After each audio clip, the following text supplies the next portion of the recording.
Hello guys, welcome to this video. इस वीडियो में हम क्लास 12th पॉलिटिकल साइंस का जो हमारा सेकंड चैप्टर है era of one party dominance, उसका टॉपिक देखेंगे नेचर ऑफ कांग्रेस डोमिनेंस। तो हेडिंग समझ लो। तो इसमें बताया जाएगा जो कांग्रेस की डोमिनेंस थी पहले 3-4 इलेक्शंस में 20 सालों तक लगभग, तो उनमें जो कांग्रेस की डोमिनेंस थी उसका नेचर क्या था कि भाई जो कांग्रेस ने जो डोमिनेंस बना रखी थी वो डोमिनेंस का नेचर क्या ऑटोक्रेटिक था, ऑटोक्रेटिक या फिर डेमोक्रेटिक। तो डेमोक्रेटिक यानी कि भाई सब पार्टीज़ को मौका दिया जा रहा था बराबर इलेक्शन लड़ने का। 3-4 पार्टीज़ बढ़िया इलेक्शन लड़ रही थी लेकिन फिर भी कांग्रेस जीत रही थी। तो एक तो ये डोमिनेंस हो जाती है। या फिर भाई ऑटोक्रेटिक, भाई किसी को मौका ही नहीं दिया जा रहा था, भाई एक भी पार्टी को मौका नहीं दिया जा रहा था, सिर्फ कांग्रेस इलेक्शन लड़ रही थी। तो वही बात हो जाएगी, जीतेगी कांग्रेस ही। तो क्या ऐसी डोमिनेंस थी या फिर ऐसी डोमिनेंस? तो आज की इस वीडियो में इस क्वेश्चन का जवाब देने की कोशिश करेंगे, ठीक है। तो सबसे पहले बताया गया है कि वन पार्टी डोमिनेंस जो है, वन पार्टी डोमिनेंस, तो वन पार्टी डोमिनेंस ऐसा नहीं है कि सिर्फ इंडिया में देखने को मिली है। अराउंड द वर्ल्ड बहुत सारे एग्जांपल्स हैं इसके, बहुत सारे एग्जांपल्स हैं जिनमें कि वन पार्टी डोमिनेंस देखने को मिली है। जैसे कि सबसे पहले एग्जांपल अगर पूरे वर्ल्ड में वन पार्टी डोमिनेंस का दिया जाता है तो वो पीआरआई पार्टी का दिया जाता है। पीआरआई पार्टी मैक्सिको में थी और ये 60 सालों तक अकेली पार्टी थी जिसने रूल करा, यानी कि 60 सालों तक लगातार रूल कर लिया, बीच में कोई भी पार्टी नहीं आई। इससे बढ़िया तुम्हारा देश ही है। कम से कम कांग्रेस ने 25 साल तो रूल करा था। 25 साल के बाद वो हार गई थी, लेकिन यहाँ पे जो पीआरआई पार्टी है मैक्सिको में 60 साल तक लगातार जीती। और इसकी फुल फॉर्म है वो है इंस्टीट्यूशनल रेवोल्यूशनरी पार्टी। तो एक बार इसका नाम याद रख लेना क्योंकि एमसीक्यू में बहुत पूछा जाता है भाई कौन सी पार्टी थी मैक्सिको में जिसने कि 6 डेकेड्स या फिर 60 सालों तक रूल करा। तो वो थी पीआरआई पार्टी। और इसकी थोड़ी सी डेफिनेशन थोड़ी सी उल्टी है, पीछे से स्टार्ट होती है, आई से इंस्टीट्यूशन, आर से रेवोल्यूशन और पी से पार्टी, ठीक है। तो पीआरआई इंस्टीट्यूशनल रेवोल्यूशन पार्टी, ठीक है। तो इस पार्टी ने लगभग 60 सालों तक मैक्सिको में रूल करा। लेकिन इस पार्टी के रूल में और कांग्रेस के रूल में डिफरेंस है। वो डिफरेंस क्या है? वो डिफरेंस ये है कि जो बाकी केसेस हैं पूरी वर्ल्ड में, जो वन पार्टी डोमिनेंस के केसेस हैं, वो सारे केसेस बहुत हद तक ऑटोक्रेटिक हैं, बहुत हद तक ऑटोक्रेटिक है। लेकिन जो इंडियन नेशनल कांग्रेस का 25 साल तक रूल था ना लगातार बिना किसी और पार्टी के जीतते हुए, तो वो जो रूल था वो बहुत हद तक डेमोक्रेटिक था। तो अब इसका प्रूफ क्या है कि भाई ये जो इंस्टीट्यूशनल रेवोल्यूशन पार्टी है, इसका जो इलेक्शन था, इसका जो 60 साल तक का रूल था, ये ऑटोक्रेटिक था, यानी कि गंदा रूल था। और इंडियन नेशनल कांग्रेस का जो 25 साल का रूल था लगातार, वो डेमोक्रेटिक था। वन पार्टी डोमिनेंस इंडिया की जो थी वो डेमोक्रेटिक थी। कैसे थी ये अभी इस वीडियो में जानते हैं, ठीक है। सबसे पहले बताया गया है चाइना, सीरिया और क्यूबा के बारे में। चाइना, सीरिया और क्यूबा। तो चाइना और सीरिया, क्यूबा, ये तीनों जो पार्टीज़ हैं यहाँ पे सिंगल पार्टी रूल चल रहा है, यानी कि इकलौती पार्टी है जो कि फ़िलहाल रूल कर रही है। ऐसे नहीं कि कोलिजन वगैरह हो या फिर कोई अगेंस्ट में कोई अपोजिशन पार्टी हो, ऐसा नहीं है, ठीक है। अब ऐसा नहीं कि भाई पार्टी इतनी अच्छी है कि अपोजिशन में कोई आना ही नहीं चाहता, ऐसा बिल्कुल भी नहीं है भाई। ये जो पार्टीज़, ये जो देश हैं, यहाँ पे जो कॉन्स्टिट्यूशन है वो अलाउ ही नहीं करता किसी अपोजिशन पार्टी को एग्जिस्ट करने को। वो सिर्फ कहता है कि हमारी ये सिंगल ए पार्टी है, एबीसी पार्टी, और ये एबीसी पार्टी ही इलेक्शन लड़ सकती है, लोगों को इसी को चुनना पड़ेगा। तो बताओ कि भाई तुम इलेक्शन में वोट देने जा रहे हो और तुम्हारे पास सिर्फ एक पार्टी है, तो तुम उसी वोट दे के आओगे भाई, या तो वोट नहीं दे के आओगे, दे के आओगे तो उसी दोगे, तो भाई वो अकेला ही बंदा जीतेगा। तो ये होती है सिंगल पार्टी डोमिनेंस ऑटोक्रेटिक वे में कि भाई तुम्हारे पास कोई चॉइस ही नहीं है। जैसे इंडिया है, इंडिया में भाई तुम्हारे पास फ़िलहाल आज के टाइम पे बहुत सारी चॉइसेस हैं। हर जो लोकसभा की सीट है उस पर लगभग 18-20 कैंडिडेट तुम्हें मिल जाएंगे खड़े हुए, यानी कि तुम्हारे पास चॉइस ही चॉइस है। पार्टीज़ में भी तुम्हारे पास चॉइस ही चॉइस है। आईएनसी है, आम आदमी पार्टी है, बीजेपी है, तृणमूल कांग्रेस है, फिर उसके अलावा भी बहुत हैं छोटी मोटी पार्टीज़, एनसीपी हो गई, फिर उसके अलावा जो शिवसेना हो गई, इस शिवसेना के भी 2 हैं। फिर ऐसे बहुत सारी तुम्हारे पास आज के टाइम पे चॉइस है कि तुम किसे वोट देना चाहते हो। लेकिन जो चाइना, सीरिया और क्यूबा है, वहाँ पे कॉन्स्टिट्यूशन सिर्फ एक पार्टी को ही अलाउ करते थे वोट करने को, बाकी को करते ही नहीं थे। तो फिर वही पार्टी निकल के आती थी और फिर इसे बोलते हैं ऑटोक्रेटिक वे में सिंगल पार्टी डोमिनेंस होना, ठीक है। फिर ऐसा ही एग्जाम्पल दिया जाता है म्यांमार, बेलारूस, इजिप्ट, एरिट्रिया। तो ये जो 3-4 देश हैं, एरिट्रिया अफ्रीका में है तुम्हारा, और ये इजिप्ट भी अफ्रीका में है, बेलारूस तुम्हारा यूरोप में है, और म्यांमार अपना एशिया में साइड में ही पड़ता है, ठीक है। तो ये जितने भी देश हैं, म्यांमार, बेलारूस, इजिप्ट, एरिट्रिया, इधर भी सिंगल पार्टी डोमिनेंस चल रही है, सिंगल पार्टी डोमिनेंस। और इधर की सिंगल पार्टी जो डोमिनेंस है वो भी ऑटोक्रेटिक है, ऑटोक्रेटिक, यानी कि ये भी डेमोक्रेटिक नहीं है, ठीक है। ये भी ख़राब वे से चल रही है। कैसे चल रही है भाई? या तो मिलिट्री मेजर्स हैं कि भाई म्यांमार में आए दिन मिलिट्री आके दंगे कर देती है और प्रधानमंत्री वगैरह उन्हें हटा देती है और अपनी आर्मी का रूल एस्टेब्लिश कर देती है।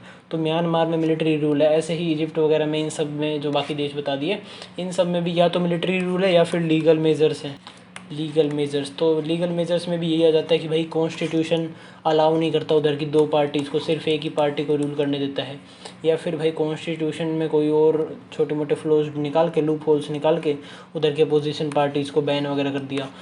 तो इन सब एग्जांपल से ये पता चलता है कि जो बाकी देश हैं, जो कि इंडिया के अलावा जो देश हैं, वहाँ पे अगर सिंगल पार्टी रूल चल रहा है तो वो ऑटोक्रेसी से चल रहा है कि भाई मिलिट्री रूल आ गया, लीगल मेजर्स डाल दिए। इंस्टीट्यूशन रेवोल्यूशनरी जो पार्टी है मेक्सिको वाली, जिसने कि 60 सालों तक रूल करा, ये पार्टी तो बहुत ही ख़राब रूल करती थी। जैसे कि 9th क्लास की जो पॉलिटिकल साइंस है, उसमें 9th नहीं, शायद 10th होगी या फिर 9th होगी, तो उसमें बता रखा है कि भाई इंस्टीट्यूशनल रेवोल्यूशनरी पार्टी क्या करती थी, गवर्नमेंट एम्प्लॉयज़ थे जो इसके जो गवर्नमेंट एम्प्लॉयज़ थे उनसे ज़बरदस्ती वोट डलवाती थी इसके नाम पे। जहाँ पे इलेक्शन होते थे स्कूल्स वगैरह में, उन स्कूल्स में टीचर्स को धमका देती थी कि भाई बाकी जो किसी और पार्टी के वोट हों वो कलेक्ट नहीं करने, हमारी पार्टी के करने हैं। कोई दूसरी पार्टी को वोट देना है, उसे धमका के हमारी पार्टी को वोट दिलाने हैं। तो इस तरीके से ये इंस्टीट्यूशनल रेवोल्यूशनरी पार्टी 60 सालों तक बनी रही। ऐसे ही बहुत सारे देश जैसे बेलारूस, इजिप्ट, इरिट्रिया, म्यांमार, इन सब में मिलिट्री लीगल मेजर्स से सिर्फ सिंगल पार्टी डोमिनेंस है। अब इंडिया इसलिए अलग है क्योंकि इंडिया में तुम्हारे पास इतनी सारी चॉइसेस है भाई। हर सीट से 18-20 MP सिलेक्ट होते हैं, मतलब 18-20 MP कैंडिडेट्स उठते हैं, उनमें से तुम्हें किसी एक को सिलेक्ट करना होता है। तुम्हारे पास भरपूर मात्रा में चॉइस है। इसलिए जो इंडिया में कांग्रेस की डोमिनेंस थी 25 सालों तक, 1952 से लेकर 1977 तक जो कांग्रेस ने रूल करा है, वो जो कांग्रेस ने रूल करा है वो डेमोक्रेटिक वे में किया है, क्योंकि लोगों के पास भरपूर मात्रा में चॉइस थी। जब भी बहुत सारी अलग अलग पार्टी थी, जैसे कि स्वतंत्र पार्टी या फिर कम्युनिस्ट पार्टी ऑफ इंडिया हो गई, communist party of India Marxist हो गई, फिर उसके अलावा अलग अलग और पार्टीज़ हो गई, रिपब्लिकन पार्टी ऑफ इंडिया हो गई, भारतीय जनसंघ भी उस टाइम पीरियड पे था, और अलग अलग पार्टीज़ थी जो कि उस टाइम पीरियड पे इलेक्शन लड़ रही थी। लेकिन उनके बावजूद भी इंडियन नेशनल कांग्रेस जीत रही थी, क्योंकि भाई उसकी पॉपुलैरिटी बन चुकी थी उस टाइम पीरियड तक, ठीक है। तो अब जानते हैं ठोस रीजंस। तो वो क्या रीजंस थे जिनकी वजह से इंडियन नेशनल कांग्रेस लगातार जीत रही थी 25 सालों तक।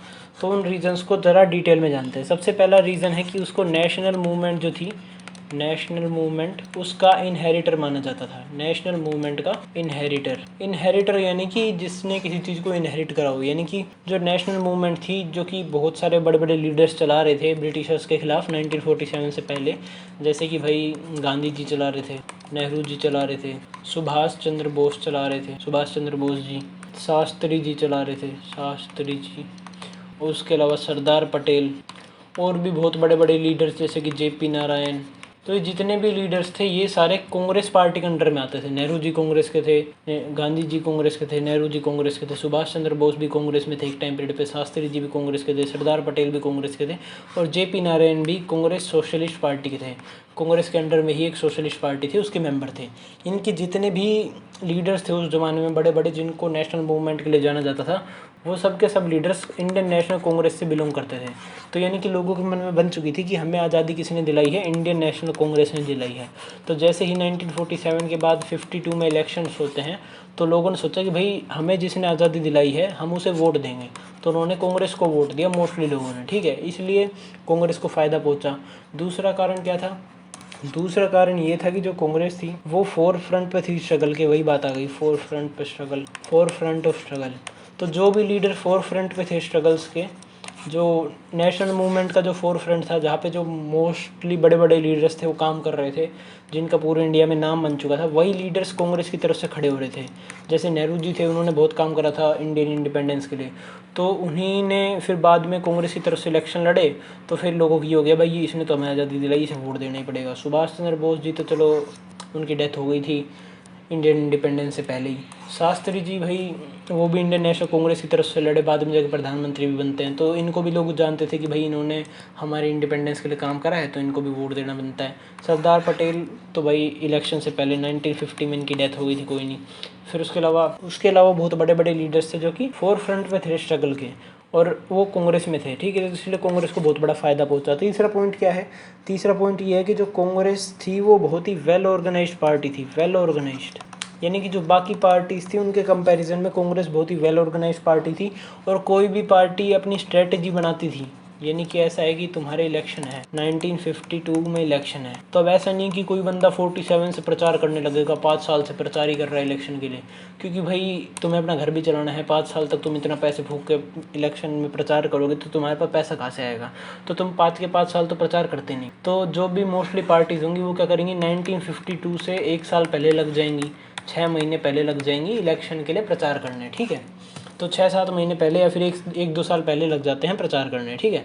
और ये बहुत ही स्ट्रेटजी बना के किया जाता है कि भाई इस दिन से हम प्रचार करने लगेंगे, कि भाई जनवरी से प्रचार करेंगे, अगस्त में जाके इलेक्शन है, 6 महीने में हम प्रचार कर लेंगे, फिर इलेक्शन हो जाएंगे। ऐसे बहुत ही स्ट्रेटजी बना के किया जाता है ये काम, ठीक है। तो जो मोस्टली पार्टीज होती थी वो सोचती थी कि भाई हम जनवरी में हमारी जनवरी में हमारी कैंपेनिंग स्टार्ट करेंगे और फिर अगस्त तक कैंपेनिंग करके हमारे इलेक्शन में हम जीत जाएंगे। मोस्टली पार्टीज ऐसे स्ट्रेटजी बनाती, और जब तक वो स्ट्रेटजी बनाती, कांग्रेस वेल ऑर्गेनाइज थी पूरे इंडिया में, वो भाई दिसंबर में ही अपना प्रोग्राम शुरू कर देती इन सब पार्टी से पहले। तो ये इसका एक फ़ायदा था कि भाई कांग्रेस पार्टी बहुत पुरानी पार्टी थी, 1885 से बनी हुई, बहुत ही वेल ऑर्गेनाइज थी, तो वो बहुत जल्दी स्टार्ट कर लेती थी। कोई भी पार्टी स्ट्रेटजी सोचती थी नहीं तो उसका कैंपेन स्टार्ट हो जाता था, ठीक है। फोर्थ पॉइंट क्या है, फोर्थ पॉइंट ये है कि जो कांग्रेस पार्टी थी उसका जो ऑर्गेनाइजेशनल स्ट्रक्चर था, ऑर्गेनाइजेशनल नेटवर्क वो बहुत ही ज़्यादा था। यानी कि उस जो पार्टी थे उसका हर डिस्ट्रिक्ट में कोई ना कोई बंदा था जो कि काम कर रहा था पार्टी के लिए। क्यों था, क्योंकि भाई 1885 में पार्टी बनी थी और ये नेशनल मूवमेंट के लिए बनी थी अंग्रेज़ों के ख़िलाफ़। तो नेशनल मूवमेंट के लिए बनी और फिर अंग्रेज़ों के ख़िलाफ़ हर जगह पे काम कराना पड़ता था इन्हें, तो इसलिए हर जगह पे अपने बंदे रखते थे। फिर उसके बाद 1947 आ गया, आज़ादी मिल गई, तो वो बंदे जब भी बने रहे। तो इनका जो नेटवर्क था वो बहुत ही ज़्यादा था, कि मतलब एक सिंगल पार्टी थी लेकिन वो पूरे भारत में ईस्ट से लेके वेस्ट, पूरे भारत में वेस्ट से लेके ईस्ट, नॉर्थ से लेके साउथ, हर जगह काम कर रही थी इनकी पार्टी, ठीक है। तो इनका ऑर्गेनाइजेशनल नेटवर्क बहुत बड़ा था in comparison to newer party. जैसे कि मान लो मेरी कोई पार्टी है ABC पार्टी, अब मैंने मेरी पार्टी की खोज करी, मान लो मेरे पास 5-10 बंदे हैं फ़िलहाल मेरे एरिया में। अब मान लो मैंने बहुत सारी कैंपेनिंग की थी, 1000 बंदे हो गए, लेकिन वो मेरे एरिया में ही हो गए। ऐसा नहीं है कि मैं पूरा भारत घूम लूँगा 6 महीने में और पूरे भारत में नेटवर्क बना लूँगा। उसमें भाई बहुत सारे 10-15 साल तो मिनिमम मान के चलो अगर तुम्हें नेटवर्क बनाने तो इस मामले में भी कांग्रेस बाकी पार्टीज़ के कंपैरिजन में अपर हैंड पा लेती थी, क्योंकि उसका नेटवर्क बहुत बड़ा था, क्योंकि वो पुरानी पार्टी थी, ठीक है। तो इन कारणों की वजह से जो कांग्रेस थी वो डोमिनेंट थी 1947 के बाद जो इलेक्शन हुए थे उनमें। तो इस वीडियो में इतना ही। अगर आपको वीडियो अच्छी लगी हो तो लाइक से सब्सक्राइब कर देना। उम्मीद करता हूँ आपको समझ में आया होगा।